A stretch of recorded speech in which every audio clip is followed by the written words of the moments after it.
शुरुआत कर रहे हैं बुलेटिन की। सबसे पहले बड़ी खबर आपको देंगे उन्नाव से, जहां पर ट्रिपल मर्डर से हड़कंप मच गया है। उन्नाव में ट्रिपल मर्डर हुआ है। ट्रिपल मर्डर से उन्नाव में हड़कंप मच गया है। मां और दो बेटियों की हत्या से दहशत मच गया है। मां और दो बेटियों का कत्ल किया गया है। उन्नाव से यह खबर। गांव के बाहर तालाब के पास में शव मिले हैं तीनों के। 8 और 4 साल की दोनों मासूम बच्चियां थी मां के साथ। औरास के पूरनखेड़ा गांव का मामला है। आशीष हमारे संवाददाता इस खबर पर और ज्यादा जानकारी के साथ जुड़ गए। आशीष, कब शव मिले हैं? पुलिस कहां तक पहुंची है जांच में? ये आपको बता दें, ये औरास थाना क्षेत्र का पूरनखेड़ा गांव है, जहां आज सवेरे 3 लाशें इकट्ठा मिलती हैं। एक गांव के बाहर एक तालाब था, तालाब के किनारे एक 35 वर्षीय महिला और उसकी 2 पुत्रियां थी, एक 8 वर्षीय और एक 4 वर्षीय। महिला का नाम सरोजनी है और पुत्री का नाम शिवानी और रोशनी है। इन तीनों की जो है गला दबाकर हत्या की गई थी। ये हत्या की जैसे खबर पूरे गांव में फैली, पूरा गांव में हड़कंप मच गया। मौके पे जो है फॉरेंसिक की टीम और जिले के पुलिस अधीक्षक मौके पे पहुंच गए हैं और जांच की जा रही है। जी, परिवार के सदस्यों से आपकी आशीष बात हो पाई होगी, क्या उन्होंने शक जाहिर किया है किसी पर? परिवार के सदस्यों से तो बात नहीं हो पाई है, लेकिन पुलिस अधीक्षक से बात हुई है। उनका कहना है कि जो महिला का पति है और उसका जो देवर है, उनको हिरासत में लेकर उसकी पूछताछ की जा रही है। जल्द ही घटना का खुलासा किया जाएगा। जी आशीष, आपका इस तमाम जानकारी के लिए धन्यवाद। तो महिला के पति और देवर को हिरासत में ले लिया गया है। शव मिला है महिला का, 35 वर्षीय महिला बताई जा रही है, और उनकी 2 बेटियों का। अब पुलिस मामले की जांच कर रही है।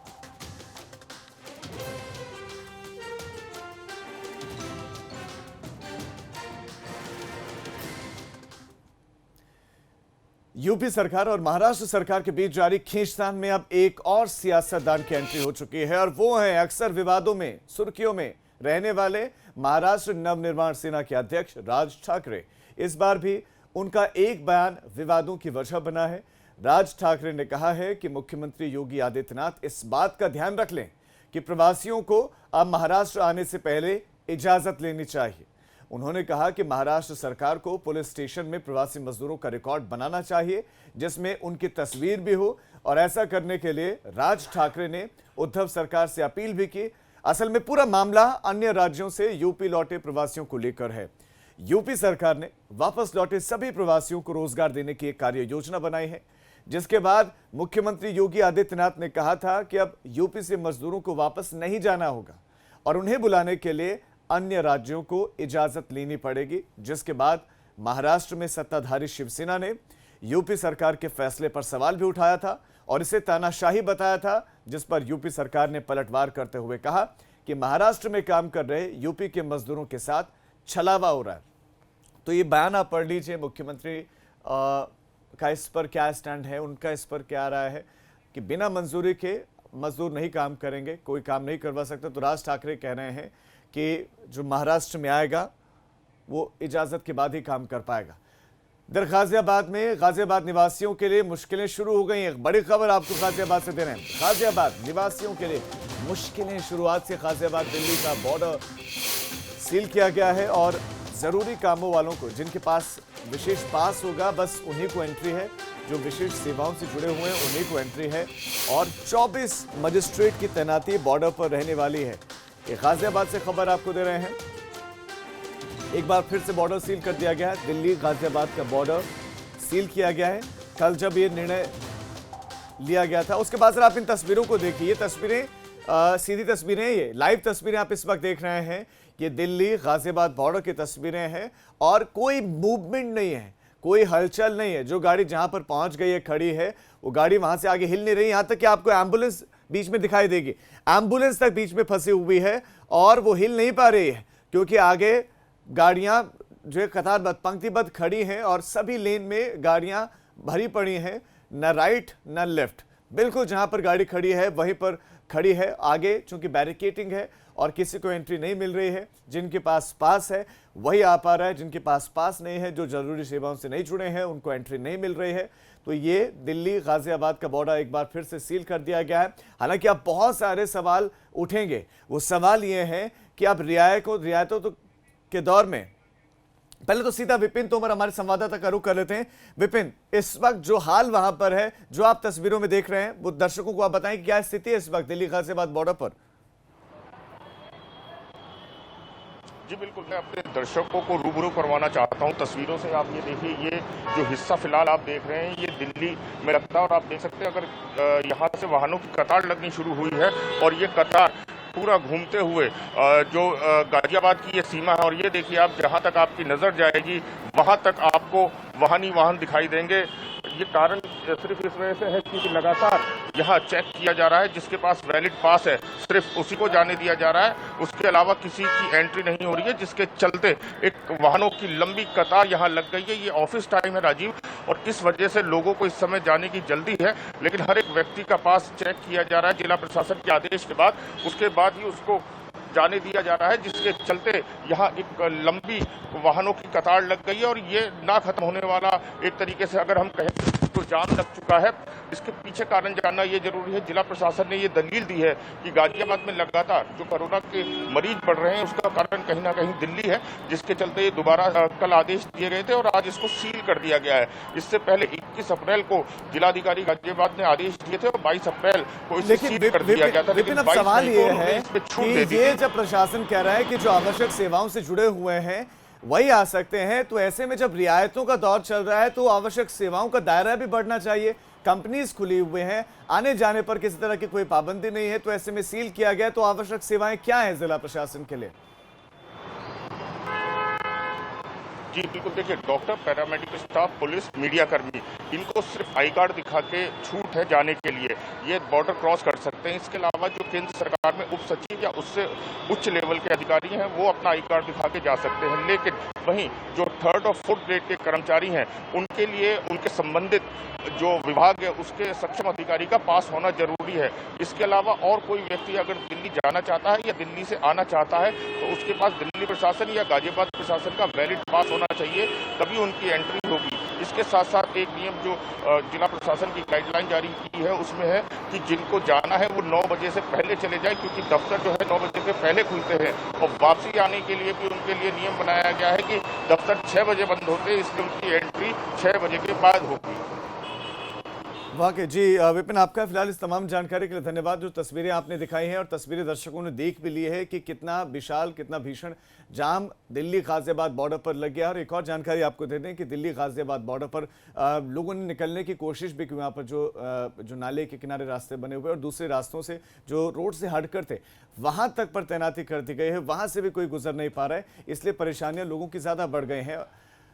तो स्थितियाँ क्या हैं वो आपने देखी। बहरहाल 30 मई को पूरे प्रधानमंत्री नरेंद्र मोदी के सरकार के कार्यकाल का 1 साल पूरा होगा। 30 मई को मोदी सरकार 2 के 1 साल पूरे होंगे और 2 साल पूरे होने पर बीजेपी ने एक मेगा प्लान बनाया। 30 मई को मोदी सरकार पार्ट 2 का 1 साल पूरे वाला है, यानी कि जो दूसरा ये कार्यकाल उनका चल रहा है उसका 1 साल पूरा होने वाला है और 2 साल पूरे होने पर जो मेगा प्लान बनाया गया है वो भी हम आपको बता रहे हैं। 10 करोड़ घरों तक संदेश पहुंचाया जाएगा। आत्मनिर्भर भारत का ये संदेश होगा जो घरों तक पहुंचाया जाएगा।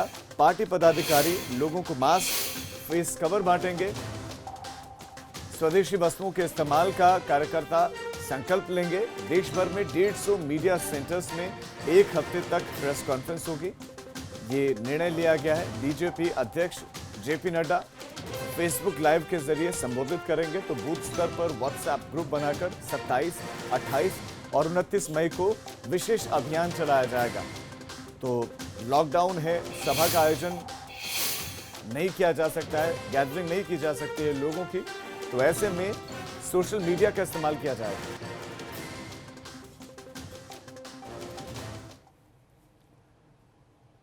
आगरा से एक अच्छी खबर आई है, वो खबर आपको दे दें। कोरोना नियंत्रण पर काम तेजी से किया गया और ऐसे में संक्रमण की रफ्तार कम हुई है। हॉटस्पॉट क्षेत्रों की संख्या आगरा में कम हुई है। आगरा से राहत भरी खबर है। अब हॉटस्पॉट्स इलाकों का जो दायरा है वो 250 मीटर है। पहले 400 मीटर किया गया था, अब 250 मीटर इसे किया गया है। नितिन हमारे संवाददाता इस खबर पर और ज्यादा जानकारियां आपको देंगे। नितिन, आगरा में जो ये बदलाव किया गया, जो बदलाव आप देख रहे हैं, इस बदलाव के पीछे का कारण क्या महसूस कर पा रहे हैं? और दूसरा, मैं आपसे ये भी जानना चाह रहा हूं कि जो सैंपल्स पहले जांच के लिए जितने जा रहे थे, क्या उतने जा रहे हैं या उससे ज्यादा, हालांकि संख्या होनी चाहिए थी, या उससे कम है? देखिए राजीव, पहले जो हॉटस्पॉट इलाकों का जो एरिया था वो 1 से 3 किलोमीटर था, लेकिन उसके बाद जब सीएम ने टीम भेजी तो उसके बाद हॉटस्पॉट का जो इलाका था वो 400 मीटर कर दिया गया।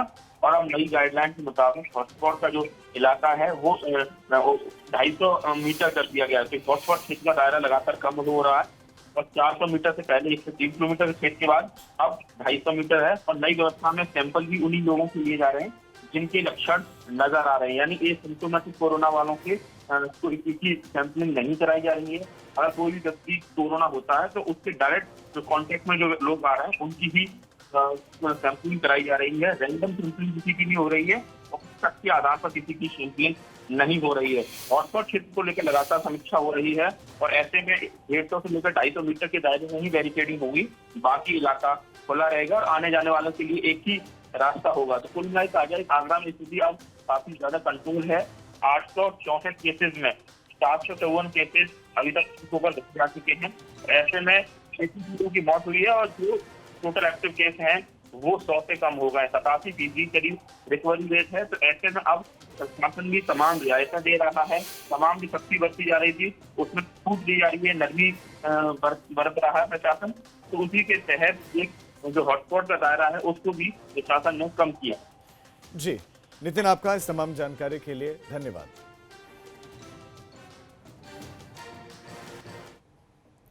प्रशासन की कमजोरी का फायदा उठाना मुश्किल नहीं है, क्योंकि प्रशासन कोई मशीन या फिर रोबोट नहीं, बल्कि लोगों की चलती फिरती व्यवस्था का ही नाम है। और ये व्यवस्था जब दिखना बंद होती है तो अव्यवस्था अपने आप जन्म ले लेती है। सुल्तानपुर में ऐसा ही हुआ है, जब मजदूरों की एक भीड़ रेलवे स्टेशन पर उतर गए, वो भी बिना स्टॉपेज के। रिपोर्ट देखने के बाद आपको ये समझने में देर नहीं लगेगी कि अगर मजदूरों में संक्रमण के आंकड़े मिल रहे हैं तो कैसे और क्यों।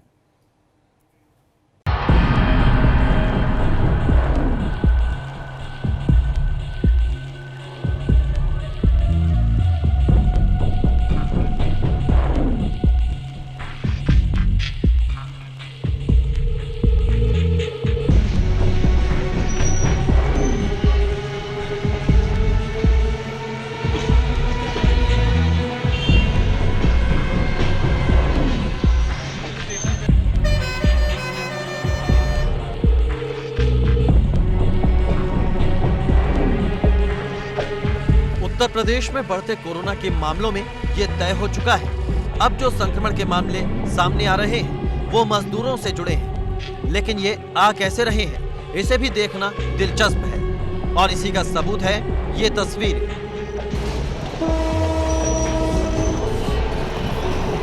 सुल्तानपुर जिले में रेलवे क्रॉसिंग पर खड़े मजदूर और उनके परिवार श्रमिक एक्सप्रेस से उतरे हैं। इनकी तादाद सैकड़ों में है। जिस ट्रेन से उतरे वो लुधियाना से चली थी और उसे बलिया जाना था, जिसका कोई स्टॉपेज सुल्तानपुर में नहीं था।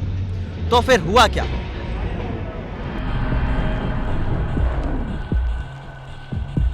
वही इन सभी मजदूरों ने ट्रेन रोकने के लिए चेन पुलिंग का सहारा लिया।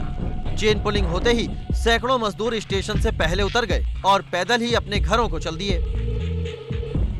अब इस पूरी तस्वीर से जिले को होने वाले नुकसान को समझिए। ये मजदूर जो जिले में उतरे हैं, ना तो इनकी प्रॉपर चेकिंग होगी, ना थर्मल स्क्रीनिंग होगी, ना ही इनका रिकॉर्ड जिले के अधिकारियों के पास होगा। ऐसे में अगर इसमें कोई भी कोरोना संक्रमित अपने घर जाकर वहां खुलेआम घूमेगा तो जाहिर तौर पर वो कोरोना कैरियर बनेगा और दूसरे लोगों को संक्रमित करेगा। इस लापरवाही की जिम्मेदारी किसी अधिकारी की नहीं, बल्कि इन मजदूरों की खुद होगी। स्टेशन मास्टर भी इस वाकये पर खुद को बेबस बता रहे हैं। उनका दावा है कि श्रमिक एक्सप्रेस के गुजरने की जानकारी उनके पास नहीं थी। जाहिर है, जब ट्रेन का स्टॉपेज नहीं था तो जानकारी होती कैसे? यहाँ से हमको रेल के द्वारा कोई जानकारी नहीं दी गई थी कि सुल्तानपुर में रुक के जाना है, इससे पैसेंजर उतरेंगे।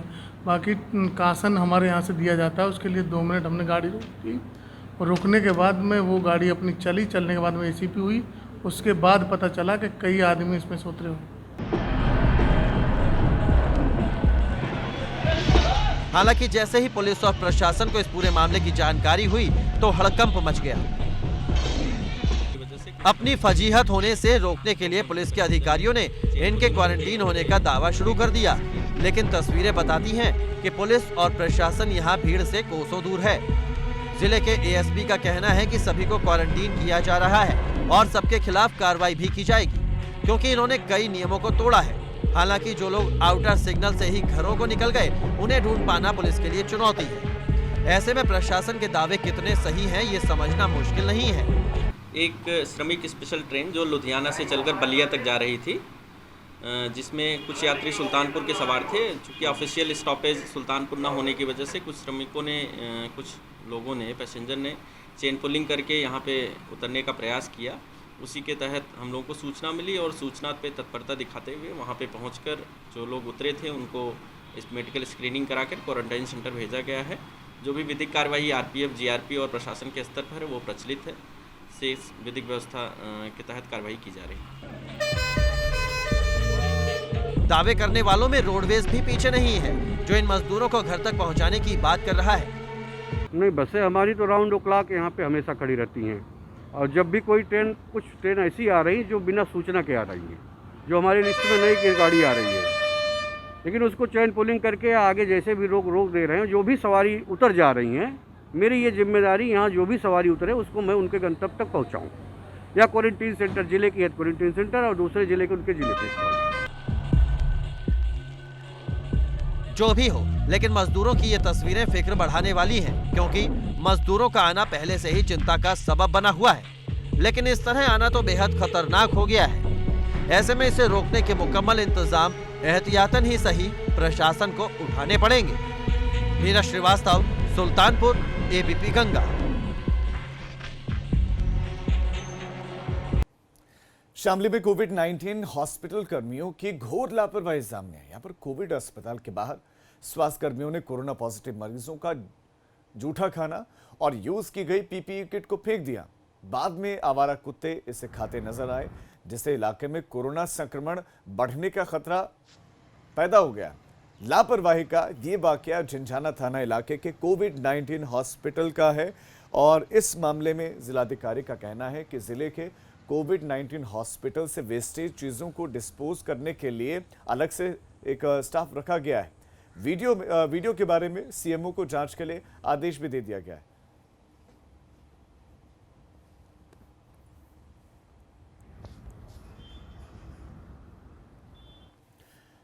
और अब बड़ी खबर, मुख्यमंत्री को धमकी के मामले में बड़ा खुलासा हुआ है। मुख्यमंत्री योगी आदित्यनाथ को धमकी दी गई थी और धमकी देने के लिए 1 करोड़ का लालच दिया गया था।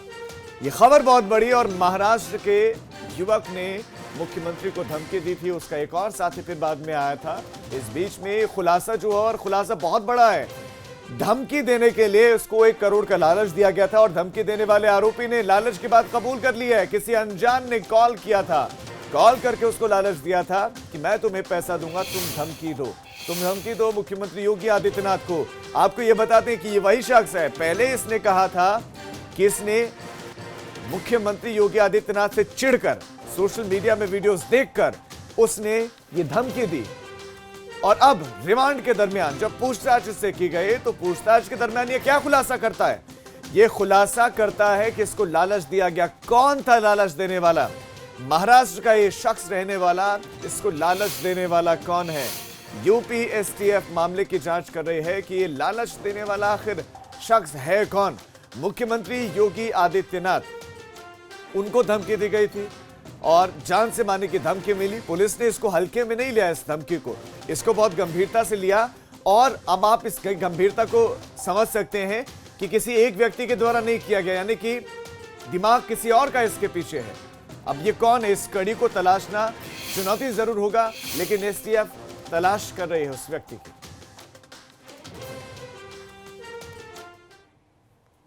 चलिए फिलहाल एक छोटे से ब्रेक के लिए हम रुक रहे हैं, फौरन लौट रहे हैं।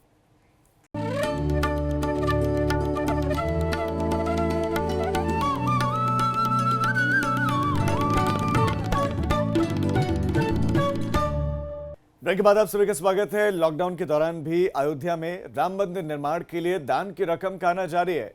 इस दौरान 4 करोड़ 60 लाख रुपए दान के रूप में आए हैं।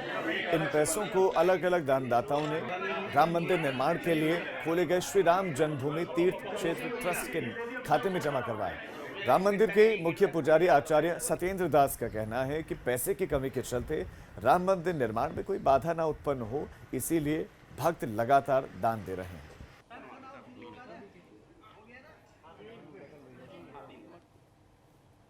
रामलला के लिए भव्य दिव्य मंदिर बने, ऐसी संतों की मांग है। संतों ने घोषणा किया है और हमारी सरकार भी घोषणा किया कि गगनचुंबी मंदिर बने और उसका कार्य भी शुरू हो गया है, समतलीकरण। इसलिए 4 करोड़ और 60 लाख जो दान के रूप में यह रामलला के खाते में आए हैं, वह उन दानदाताओं को मैं धन्यवाद देता हूं, क्यों उनके उद्देश्य यही है कि पैसे के कमी से और पैसे के अभाव कारण से कहीं मंदिर में बाधा न उत्पन्न हो। मंदिर बनाने में मंदिर भव्य दिव्य और जल्दी से बने।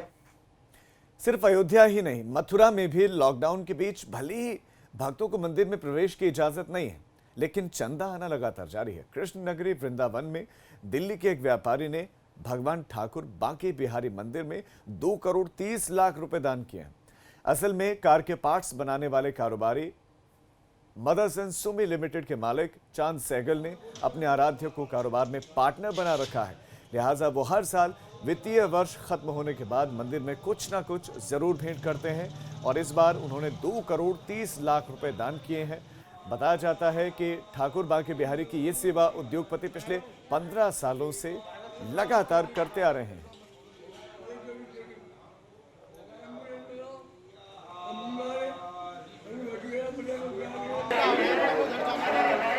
तो बांके बिहारी मंदिर में चढ़ावा लगातार चढ़ रहा है और उद्योगपति ने 2 करोड़ 30 लाख रुपए दान किए हैं और उद्योगपति ने ये खुद बताया है कि उन्होंने बांके बिहारी को अपना पार्टनर बनाया हुआ है। तो ऐसे में जो उनकी इनकम होती है, जो उनका लाभ होता है, उसका कुछ हिस्सा वो हमेशा बांके बिहारी मंदिर को दान करते हैं और बीते 15 सालों से वो ऐसा करते आ रहे हैं।